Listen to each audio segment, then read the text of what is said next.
And what does it mean to win? Well, the most obvious and often repeated observation about this conflict is totally true. Iran's threshold for victory is very low. It just needs to survive. The regime has to remain intact. Now, in order to change the regime, everyone pretty much agrees you would need ground forces. You'd need troops, boots on the ground, American boots on the ground, in order to do that. And there is zero appetite for that in this administration, much less in the country. Israel would like us to commit ground troops, obviously, but it would take a lot to get us to do that. It would take some sort of terror attack in the United States, probably like 9/11, in order for us to do that. But that hasn't happened yet.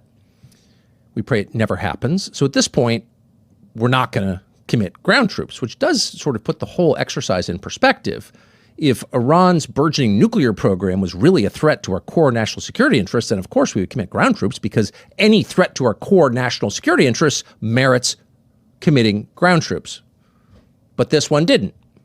And the people who decided this were told, or believed somehow, that we could effect regime change from the air, because Iran was in a pre-revolutionary stage and all we needed to do was like topple the head figure, like dominoes cascading. That would set off a chain reaction that installed a pro-Western government in Tehran. That was the argument. These arguments always seem ludicrous in retrospect. You always laugh at them. Really? Did you really think that? Well, apparently we really did.